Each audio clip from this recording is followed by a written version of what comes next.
Hello everyone, in this video I'll be showing you a face of the party rogue build guide in Baldur's Gate 3. So this is in patch 8 and there's a way to make the rogue good at charisma, since the Swashbuckler Rogue will actually use both dexterity and charisma for its special attacks. And we're also going to add in a multi-class like the Warlock to give ourselves an extra attack and further abilities from charisma. So we're going to start with the rogue because this gives us the most amount of abilities and skill proficiencies here. So with this, we want to go all in on our persuasion, because this is going to be, if you're a good aligned character, persuasion is going to be the most common dialogue option that you're going to get, that you're going to want to succeed on. So the +7 can mean a lot early game, especially like in the Kaga scene, if you don't want to fail that roll. And then there's also deception. If you're going to be more of like an evil or morally ungood kind of character, you want to go in on that. I recommend always taking stealth proficiency. Since we're going to be good at stealth, we may as well make the most of it. And acrobatics is nice too, because it's nothing worse than getting pushed and then ended up falling off. Athletics and acrobatics, it'll take the higher of the two, and our acrobatics is higher. You can take the points out of stealth, however, and put it into deception if you want to work on both, but I would recommend going with our skill proficiencies like that. Now we're going to go for ability scores: 16 charisma, 10 intelligence and wisdom, 14 constitution, and 16 dexterity. Dexterity is just our weapon and being able to survive. And then charisma, it's going to be for pretty much being the face of the party. So I'll be taking you through everything related to that in this video, as well as different feats and guides that you can, or different ways you can utilize this. Now, another thing I should mention too is you could put your charisma to 17 and then take the actor feat. That's another choice that we do got as the first feat. Now, level 2, we get our bonus action, hide, dash, and disengage, which is nice to have. We also have sneak attack from the rogue, but here is where we're going to be taking the swashbuckler. This gives us the fancy footwork. We can make an attack and the target can't opportunity attack us, so we can run away. And we get the rakish audacity, so this gives a +2 bonus to initiative, and we no longer need advantage to trigger sneak attacks. So that's really nice because we can set up sneak attacks much more freely this way. So we're gonna roll with that. We can do this 4th level. I'm just gonna, for the purpose of this, I would normally take this 4th level here and take the feat of a charisma increase, but I'm going to add in the warlock at this point because I'm going to show you 2 different ways to go about this, because sometimes people like the choice that you can go with. It comes down if you want level 5 spells or if you want those bonus action abilities. I think the bonus action ones are a little bit better, but I'll just show you. So adding the Hexblade allows us to use charisma for our weapon attack rolls, which is massive. And then we also get the Hexblade's curse that can be applied on enemies. And for the spells, I would prefer to take like Hex, Hellish Rebuke. Make sure you do take Shield. That's a nice one just to have. But even like Hellish Rebuke can be decent for a return fire. We're going to be using higher level spells anyway, so these are not too much of importance. And we're going to make sure that we take Booming Blade. This will eventually add a 2d8 of thunder damage to our attack and a 3d8 if they move, and you can do it every single turn, or every single action. So if you have haste, that's 2 booming blades per turn. Now at level 2, we get Eldritch Invocations. I would recommend taking Devil's Sight. There's a reason for this, because darkness and rogues go together like peanut butter and jelly, so we're going to want to have that. I also like to take Repelling Blast at this level, and at level 5 we'll take the Agonizing Blast to add charisma modifier to Eldritch Blast. But we can sneak attack from range, so we get options. Now for our next spell, Wrathful Smite's not the best, but it does add extra psychic damage, which can be doubled. Hex is another good option though. We're going to be saving this for higher level spells. At level 3, we get to choose our spell here. I'd recommend Darkness and Shadowblade. They fit perfectly with a rogue. Rogues like Darkness, Shadowblade just makes sense to have, but I'd recommend having Darkness first, as it's very defensive for keeping you alive. And we're going to go with Pact of the Blade. This is the only way that we can get the extra attack. The normal one from the Hexblade doesn't actually give it to us. At level 4 here, we get to choose another cantrip. So Bone Chill stops target from receiving healing, which is huge, especially in a certain Act 2 fight. That just makes it a whole lot easier. For our next spell, I'd recommend Shadowblade. I like Hold Person, but we have a concentration for darkness, so you can take that next level. But we're going to go with an ability score improvement now to take up our charisma to 18 for better weapon attack rolls, dialogue rolls, you name it. And at level 5, this is when we get our extra attack, making us have a huge power spike. Alternatively, you could take the first 5 levels of Warlock if you wanted to. I know that's not really a face of the party rogue, but we're making the most of it here. And for our next level here, we're going to go with a choice. Hunger of Hadar is nice. As I mentioned, we do have Darkness, which does work a little better in our circumstances. So Hold Person is also quite valuable.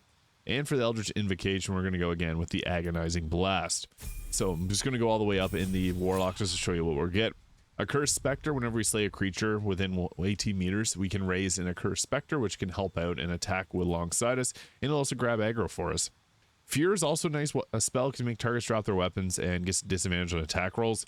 Or, again, Hunger of Hadar is also quite nice. I like Counterspell, but it's a tough buy when it uses up one of your 2 spell slots. Now at level 7, we get another Eldritch Invocation, and I would recommend Dreadful Word. Confusion's a really nice spell to have, and it kind of fits with the face of the party. Now, Staggering Smite is actually kind of crazy. It's not as good as it may look, but with a Shadow Blade, we can have ourselves quite a bit of damage on the Shadow Blade, and then this is going to give us even further damage. So I like to go with something like that because it's actually decently strong. A 46 is not a lot, but Resonance Stone will double that, making it pretty useful. Much better than a lot of the other spells here, but not something you're going to want to rely on too much, so we'll roll with that. Now, level 8, this is when we can take our final level. Blight's an alright spell. Phantasmal Killer, greater invisibility for full-on stealth, which fits the rogue, works well here.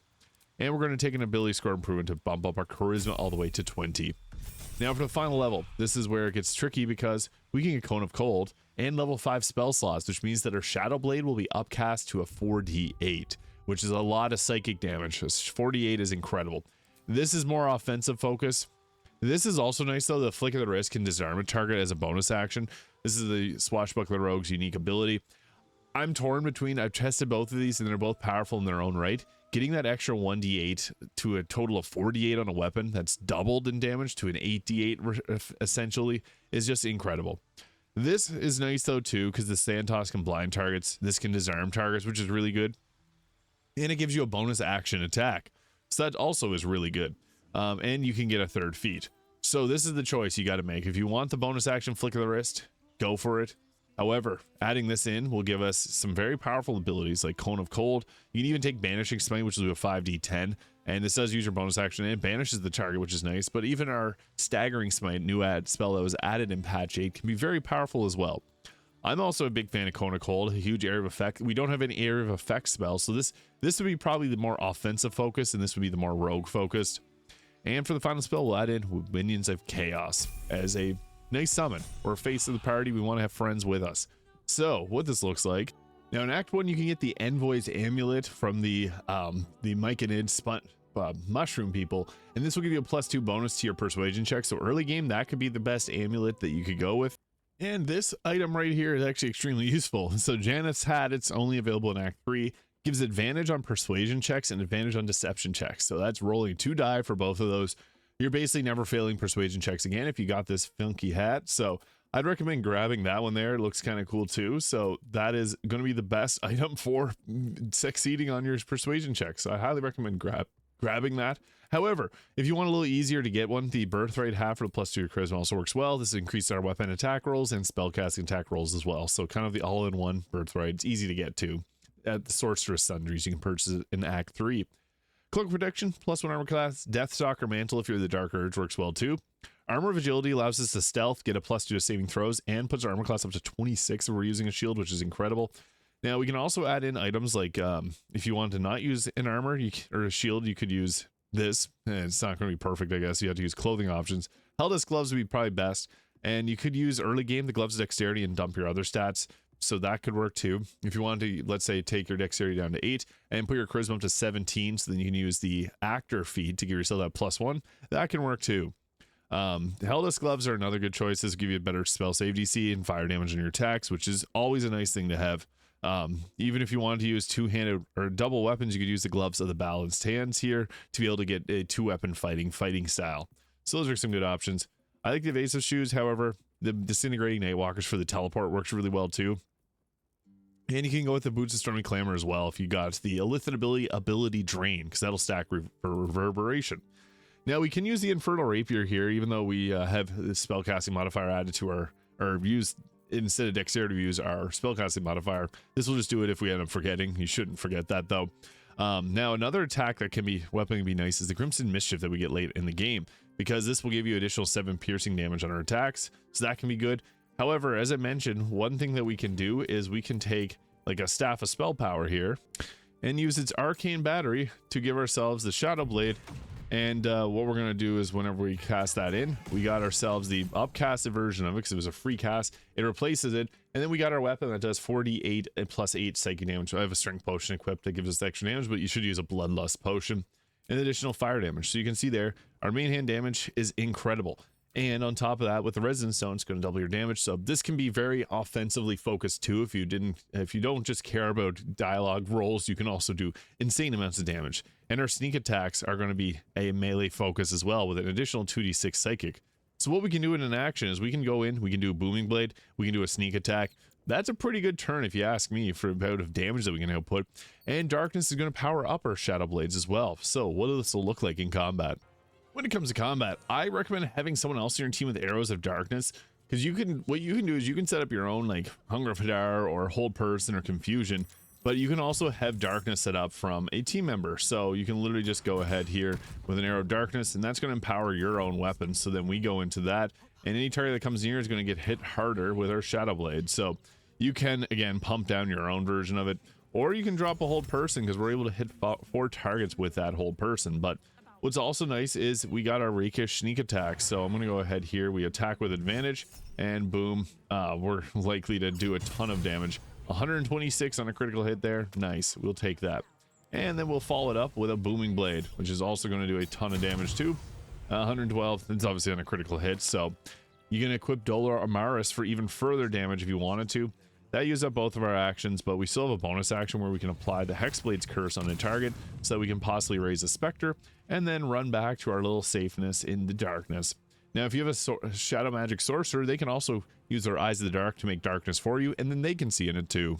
You always want to be on the lookout for any time where you can hit multiple with one of our single weapons or spells, like a Cone of Cold. So this is really effective there because we're able to take out 2, and this target saved, otherwise they likely would have been taken out. And then we can go with our Rakish Sneak Attack again. We can only do this once per turn, but it's, yeah, 70 damage, enough said. Very powerful. And then with our extra action, I forgot to actually apply Bind Hex Weapon, my bad. Again, our turn is likely going to revolve around using our Rakish Sneak Attack, because that extra 2d6 Psychic is heavily impactful. Yeah, 48, 12, and 4 from the fire damage. And then following it up with a Booming Blade. So that's kind of the combat guide there. Booming Blade is such a anomaly in terms of power. You can also use your Eldritch Blast too, which is kind of nice. But yeah, we can crowd control Confusion. We got Darkness there. We can create our own Darkness. We got Cone of Cold. There's a lot of offensive capabilities this build has. We always want to target our mage tile characters here. So we can follow up with another Booming Blade since it's a new action. And yeah, it just completely one-shots most enemies. Booming Blade is crazy strong, and then it also has the advantage there. Yeah, it hits very hard.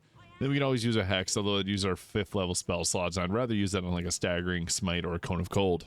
And then to finish it off, a Rakish Sneak Attack again. That's likely going to take them out. Yep, 64 damage. That was crazy. So yeah, this is a great face of the party. Anytime that you're talking to someone, put on Jannath's hat there. Getting that advantage on persuasion is super useful. And then anytime you're just fighting, Birthright hat, even the Hood of the Weave or the Mask of Soul Perception can work well too. So yeah, let me know your thoughts in the comments. Hit the subscribe button below if you haven't already, and I'll see you all in the next video.